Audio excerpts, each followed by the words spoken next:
तमाम हज़रात एक बार दुरूद पाक पढ़ लें। एक बार दुरूद पाक पढ़ने से अल्लाह ताला 10 बार रहमत फरमाते हैं। बिस्मिल्लाहिर्रहमानिर्रहीम। अस्सलामुअलैकुम वरहमतुल्लाहि वबरकातुहू। हुज़ूर पाक के ज़माने में अरब का दस्तूर ये था कि जब इनके यहाँ कोई बच्चा होता तो वो देहात से आने वाली दाइयों के हवाले कर देते थे ताकि देहात में बच्चे की नशोनुमा बेहतर हो और वह खालिस अरबी ज़बान सीख सके। दाइयों का काफ़िला मक्का में दाखिल हुआ। उन्होंने इन घरों की तलाश शुरू की जिनमें बच्चे पैदा हुए थे। इस तरह बहुत सी दाइयाँ जनाब अब्दुल मुत्तलिब के घर भी आईं। नबी करीम सल्लल्लाहु अलैहि वसल्लम को देखा, लेकिन जब इन्हें मालूम हुआ कि यह बच्चा तो यतीम पैदा हुआ है तो इस ख्याल से छोड़कर आगे बढ़ गई कि यतीम बच्चे के गिराने से इन्हें क्या मिलेगा। इस तरह दाइयाँ आती रही जाती रहीं। किसी ने आपको दूध पिलाना मंजूर ना किया और करती भी कैसे। ये सादत तो हज़रत हलीमा के हिस्से में आना थी।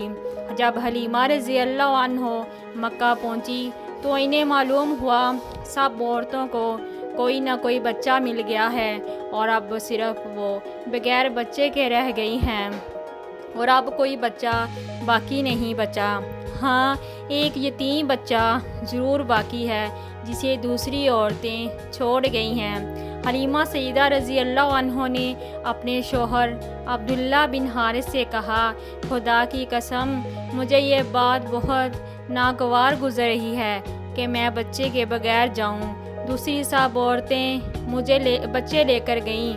मुझे ये ताने देंगी, इसलिए क्यों ना हम इसी यतीम बच्चे को ले लें। अब्दुल्ला बिन हारिस बोले, कोई हर्ज नहीं, हो सकता है अल्लाह इसी बच्चे के ज़रिए हमें खैर व बरकत अता फरमा दे। चनाचा हज़रत हलीमा रज़ी अल्लाह अन्हो अब्दुल मुत्तलिब के घर गईं। जनाब अब्दुल मुत्तलिब और हज़रत आमना ने इन्हें खुशामदीद कहा। फिर आमना ने इन्हें बच्चे के पास ले आईं। आप इस वक़्त एक ऊनी चादर में लिपटे हुए थे।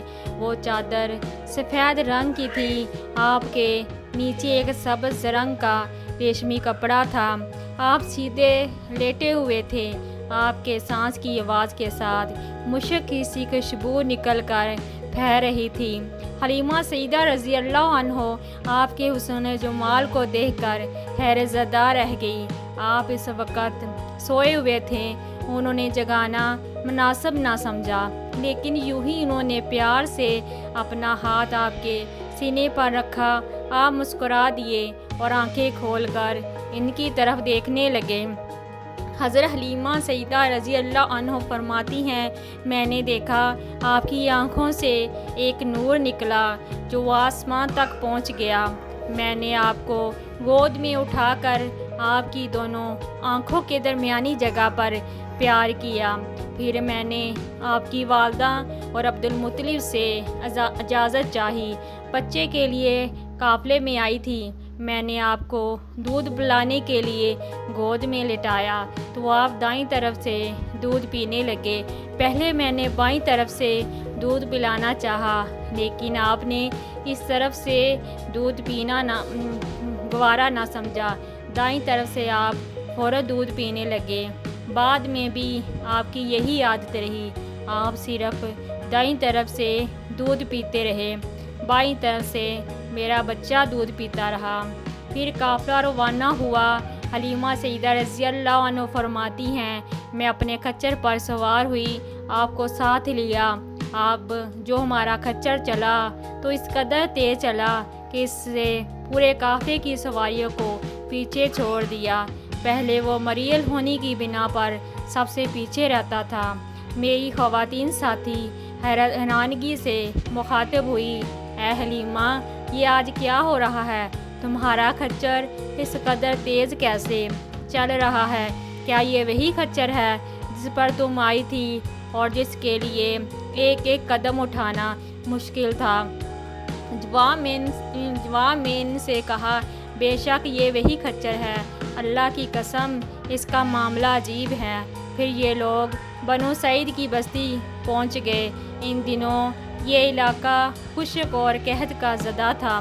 حلیمہ سیدہ رضی اللہ عنہ فرماتی ہیں، اس شام جب ہماری بکریاں چر کر واپس آئی تو ان کے تھن دودھ سے بھرے ہوئے تھے، جبکہ اس سے پہلے ایسا نہیں تھا۔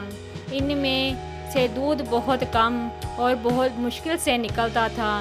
ہم نے اس دن اپنی بکریوں کا دودھ دھوا تو ہمارے سارے برتن بھر گئے، اور ہم نے جان لیا کہ یہ ساری برکت اس بچے کی وجہ سے ہے۔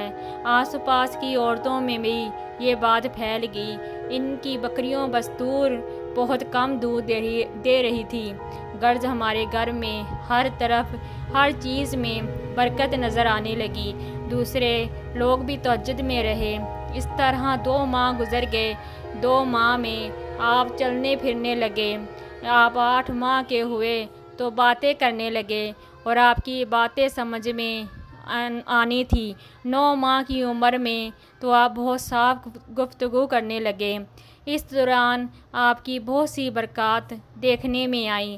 حلیمہ سیدہ رضی اللہ عنہ فرماتی ہیں، جب میں آپ کو اپنے گھر لے آئی تو بنو سعید کا کوئی گھرانہ ایسا نہ تھا جس سے مشک کی خوشبو نہ آتی ہو۔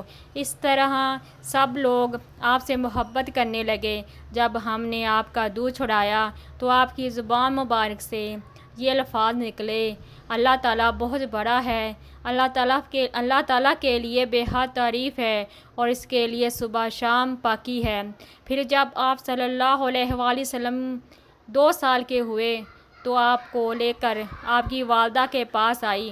اس عمر کو پہنچنے کے بعد بچوں کو ماں باپ کے حوالے کر دیا جاتا تھا۔ ادھر ہم آپ کی برکات دیکھ چکے تھے، اور ہماری آرزو تھی کہ آپ کچھ مدت ہمارے پاس رہیں۔ چنانچہ ہم نے اس بارے میں آپ کی والدہ سے بات کی۔ ان سے یوں کہا، آپ ہمیں اجازت دے دیجئے کہ ہم اس بچے کو 1 سال اور اپنے پاس رکھیں۔ میں ڈرتی ہوں کہیں اس پر مکہ کی بیماریوں اور آب و ہوا کا اثر نہ ہو جائے۔ جب ہم نے ان سے بار بار کہا تو حضرت آمنہ مان گئی، اور ہم آپ کو پھر اپنے گھر لے آئے۔ جب آپ کچھ بڑے ہو گئے تو باہر نکل کر بچوں کو دیکھتے تھے، وہ آپ کو کھیلتے نظر آتے تھے، آپ ان کے نزدیک نہ جاتے۔ ایک روز آپ نے مجھ سے پوچھا، امی جان کیا بات ہے، دن میں میرے بہن بھیا نظر نہیں آتے؟ آپ اپنے دودھ شریک بھیا عبداللہ اور بہنہ انیسہ اور شیمہ کے بارے میں پوچھ رہے تھے۔ حلیمہ رضی اللہ عنہ فرماتی ہیں، میں نے آپ کو بتایا وہ صبح سویرے بکریاں چرانے جاتے ہیں، شام کے بعد گھر آتے ہیں۔ یہ جان کر آپ نے فرمایا، تب مجھے بھی ان کے ساتھ بھیج دیا کریں۔ اس کے بعد آپ اپنے بھیا اور بہنہ کے ساتھ جانے لگے، اور آپ بہت خوش ہو جاتے تھے۔ یہ تھا ہمارے پیارے نبی صلی اللہ علیہ وآلہ وسلم کا پیارا بچپن کا پیارا